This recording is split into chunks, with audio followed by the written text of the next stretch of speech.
Hey, I am Amelia and I'm 27 years old. I'm a housewife and my husband passed away about 3 months ago. Dealing with the grief and mourning was not easy for me. Well, for starters, just 2 weeks before Mark died, I found out he was having an affair. I met Mark at a job interview, but we were not for the same position since he was more experienced than me. Yes, there was quite a bit of an age gap of 7 years, but he came on to me and he had a way with words. He had always been charming. At only 22 years old, I was admittedly naive and he completely swayed me. We could not get enough of each other when we first started dating. We dated for 3 long years before we finally got married. I just started living the life of a stay-at-home suburban wife. I focused on managing our home and supporting Mark's career. After we got married, Mark decided to buy a house, and so we did. When Mark came home from the office, we would often spend time together. Sometimes we enjoyed a glass of wine while playing crossword puzzles together, and other times we simply sat in the comfort of each other's presence. It was a picture-perfect relationship. Finding out about Mark's affair was not easy for me. I did not have a clue how long it had been going on, and there was no obvious signs at all. He acted just like he always did, all attentive and loving. We were even trying for a baby, and I thought everything was real. But I guess people can be good at hiding things. I do not know how long the affair has been going on. I just read some text between Mark and his girlfriend while he was in the shower. I do not usually go through Mark's phone, but his phone was continuously pinging, so I picked it up to check. It was Chloe from the office. We had met at several dinner parties. She is quite young too, and yes, I hate to admit it, but Mark certainly had a type. I went through the latest texts she sent. "When am I going to see you again? It has been a week. I could not resist myself when you brushed past me at the office today. I miss you. It's so annoying." I was in denial. I could not believe what I was seeing. I scrolled through their old messages. "I need some space from Amelia."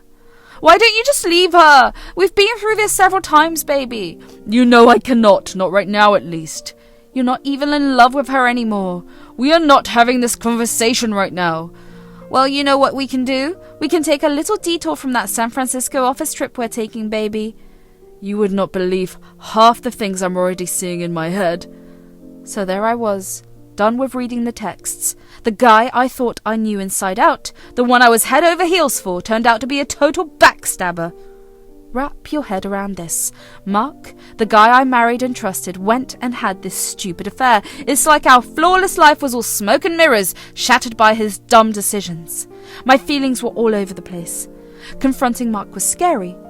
Who knew where that would lead? I was scared he'd bail on me, and honestly, I still cared for him more than I was mad. So I kept it to myself. Picture this. Rain pouring down, and there's Mark, totally late. Naturally, my mind went into overdrive. Was he hanging out with Chloe again? I was sick of the guessing games. I just wanted a break from the whole mess, but nope. Life had other ideas. Out of nowhere, a call from the cops left me stunned. The words were unreal.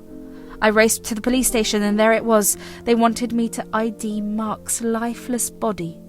His car was a wreck from some accident. I was a mess. His parents arrived the next day, accompanied by his brother. Together we made arrangements for the funeral. I decided to let Mark's secret die with him. I did not want people to remember him for the mistake he made, so I kept silent, even though the pain ate at me from inside.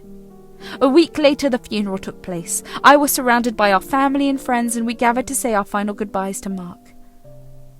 During the service, I was expected to say a few words about Mark. I froze and couldn't speak. It was Mark's brother Jake's turn next. So while Jake was giving his eulogy, my attention got snagged by a blonde chick wearing a short black dress. Something about her seemed oddly familiar, but I couldn't quite put my finger on it, so I squinted a bit, and then I realized it was Chloe, Mark's mistress. With a dress like that, she certainly was playing the part. The audacity of that woman made me choose not to make a scene. After the speech, I went up to her. "Hey there, Chloe Wright." "Oh, hello, Amelia. I'm so sorry we have to meet like this." "Yeah, it's a tragedy. How are you doing?" I don't know how I feel right now. Well, maybe this makes you feel better. Mark was a great boss. He was a beautiful person inside and out. He loved you a lot, trust me. I am sorry for your loss. Her words hit like a punch in the gut. The way she acted all innocent, putting on this condolence show while she knew exactly what she'd done. It was like a slap in the face. How could someone be that cold? How could she stand there pretending to be some caring acquaintance while she'd been tearing apart my marriage from behind the scenes? Thank you for being here. And then I got away from her. I couldn't stand the sight of her. We went to the funeral reception, which was at our house. I was exhausted from attending to the guests and mingling during the funeral. I wanted a moment for myself, so I decided to go to Mark's study upstairs. However, as I opened the door, I was taken aback to find Chloe rummaging through the desk's drawer. What are you doing here? Some documents were with Mark and they have not turned up at the office, so I figured they might be here. You could have talked to me, you know. I figured you'd have your hands full. And how did you even find out where Mark's study was? I looked around the house. That's not appropriate, Chloe. I get it, but I didn't find what I needed there anyway. The documents must just be at the office. Anyway, I'm in a rush. She dashed out of the room in a hurry and I trailed behind, my mind buzzing with suspicion. The funeral had wrapped up. Even Jake and Mark's votes had split. Now the house was eerily quiet and damn, I was feeling Mark's absence. Late into the night, sleep was nowhere to be found. I ended up in Mark's study, the place he practically lived in. I just wanted to somehow feel close to him. Plopped into his chair, my eyes locked on an open drawer in his desk. It was like Chloe had a field day there, leaving a chaotic mess behind. Now, I wasn't about to blindly trust Chloe, so I decided to do some snooping. I went through that drawer like a detective on a mission, and there it was! My suspicions confirmed. Mark's credit card was missing from his wallet. I fought to keep calm and level-headed, not wanting to leap to conclusions or finger-point without hard facts. Sure, she might be a relationship wreck, but I wasn't about to start slinging blame without solid proof. So I played Sherlock Holmes, scanning the entire office and even Mark's closet, hoping I missed something, but no dice. The credit card had pulled a vanishing act. Chloe had her sticky fingers all over it. I hit a point where I was utterly adrift and helpless. The weight of Mark's affair, his sudden death, and Chloe's shady card swipe, it was all just too much. I needed to open up to someone trustworthy. That's when I turned to Lisa, a tight friend of mine. She'd been at the funeral too. The funny thing is, even though I met her through Mark, we clicked like crazy. Lisa was more than a buddy. She was a seasoned private investigator and a tad older than me. Smart as a whip, too. So when I let it all out, she had my back in a major way. And here's where it gets interesting. Lisa cooked up a genius plan. She suggested I pen a thank you note to Chloe. The whole game plan was to trick Chloe into thinking she was in the clear and that no one was onto her, especially after our awkward encounter in the study. So I got to write that thank you note. Dear Chloe, thank you for being at Mark's funeral. It meant a lot to see you there, supporting me during such a difficult time. Mark would have appreciated your presence as well. I wish you all the best. With warm regards, Amelia. I made sure the note was sent to her with some flowers. I went to the office to personally give it to her. She was caught off guard, but she played it cool and thanked me for it. She even suggested that we should go out for coffee someday. She had no idea what karma had in store for her. It was finally time to go all in and take Chloe down. Lisa and I were ready to go into full detective mode. For like 3 months straight, we hustled hard, gathering all the juicy details we needed to expose her. We started peeling back the layers of Chloe's shady past. So, Lisa and I started hitting up Chloe's old crew, her acquaintances, colleagues, and friends. We needed the tea, and we needed it discreetly. One day we met up with Olive, who went way back with Chloe from college. Hey there, I'm Lisa McCoy, a private investigator, and this is my client Amelia. Oh, hi! I haven't been in touch with Chloe for quite a while, but I'm more than willing to give you whatever information I can. Great! We've come across some signs of past fraud in her history. Actually, what was Chloe like back in college? Well, even though Chloe didn't have a steady job, she was living the high life, you know? She was the party queen, always with those fancy drinks in hand, and when it came to spending, it was like money was water for her, buying expensive gifts like it was nothing. How exactly did she manage to afford that kind of lifestyle without a stable job? Honestly, I never really knew. She was always hanging out with some pretty well-off folks, but I could never put my finger on where her money was coming from. Did she ever talk about any financial troubles or sketchy activities during that time? Not that I remember. She was more into showing off her designer clothes and hitting the hottest spots in town. I mean, we all wondered, but she played it off like she had some secret hustle. After speaking with another one of Chloe's colleagues, Lisa gave me a call to share the new information. Hey, Amelia, you won't believe what I just found. Spill it, Lisa. What's the latest scoop? I managed to track down another one of Chloe's colleagues, and let me tell you, it's insane. Don't keep me hanging. What did they say? Well, this colleague told me about Chloe's time at a previous job. Apparently, there were some rumblings about missing funds from the company's account. Seriously? Money's disappearing and Chloe is just happening to be around?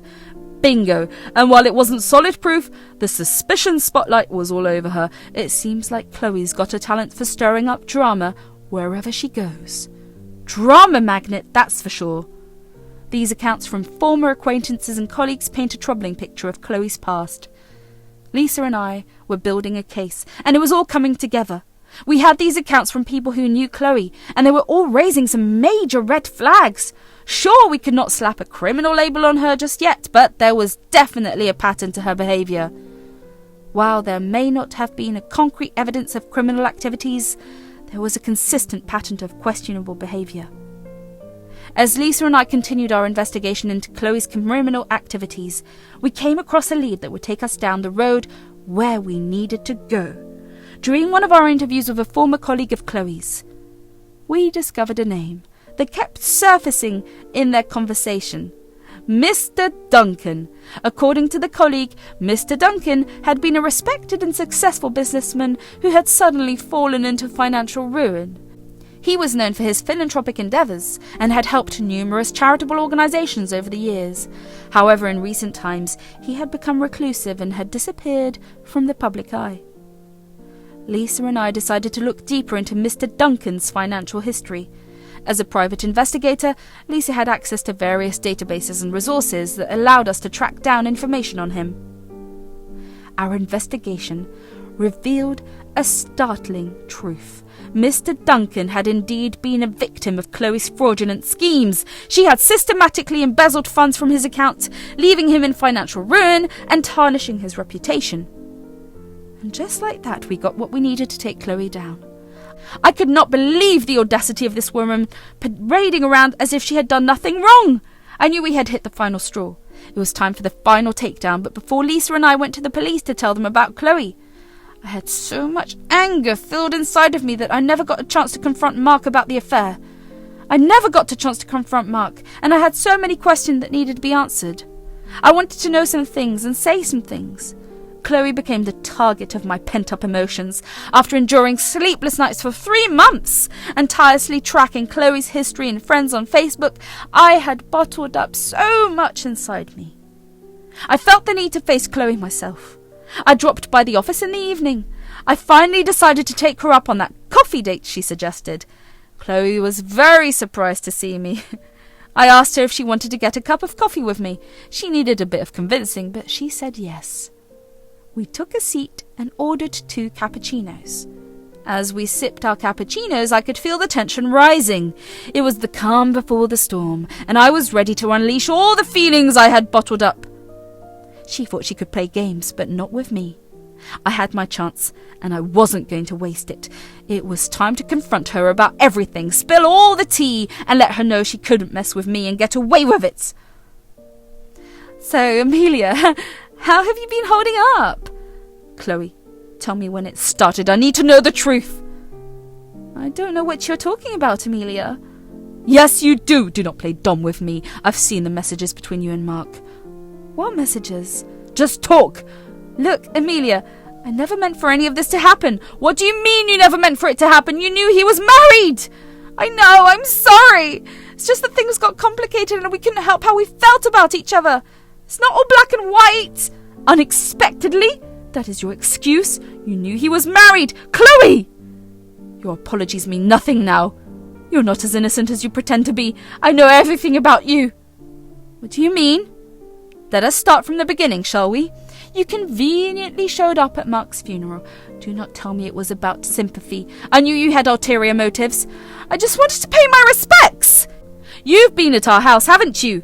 I bet Mark brought you here when I was not around. You must have known your way around the house. Perhaps it is known where Mark keeps his things. At the reception, you were snooping around Mark's study.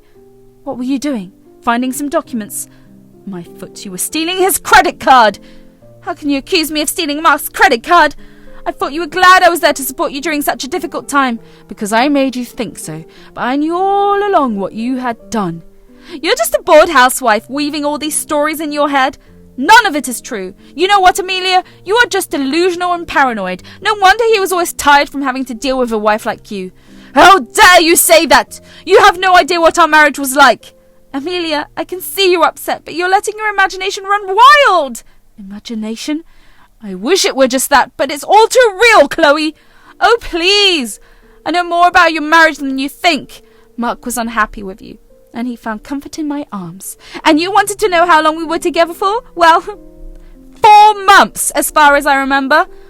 Well, then you truly deserve what is coming for you. Mark is dead, and you are a screw-up. Do you want to wreck my life too? Yes, and I've reached out to the cops about the whole credit card mess, Chloe.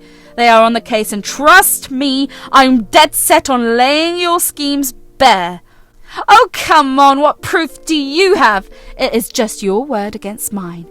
Chloe, do not doubt what can happen. You figured you'd slide through, but guess what? I've done my homework and I know all about you. You can't just make things up. Chloe, I'm not making this up. You thought you could run this game without consequences, but you're about to get a taste of reality. The waitress got to our table to collect the bill. I slammed a $20 bill on the table and left. A few days later, I received the news from Lisa that after she reported Chloe to the police, they finally caught up with her and that she had been arrested for her crimes. The weight of relief washed over me, knowing that justice was finally being served. The court case that followed was both nerve-wracking and cathartic for me. I had to be there because she stole Mark's credit card. Seeing Chloe face the consequences of her actions was very satisfying, and it gave me a sense of closure that I could not find elsewhere. I still regret not confronting Mark while he was there. I miss him, and do not miss him at the same time. As for me, I live alone in our house now, and I thought it was about time I kick-started my career again. I've not told any of my friends or Mark's family about this because the case was very ugly and Mark is now gone. I do not want the people who loved him to remember him for something bad he did. Closure is different for everyone, and for me, it is not about peace. It's about getting that sweet revenge I felt she deserved. Revenge is a dish best served cold, and let me tell you, Chloe has a freezer full of it. That girl messed with the wrong person, and now she is paying the price.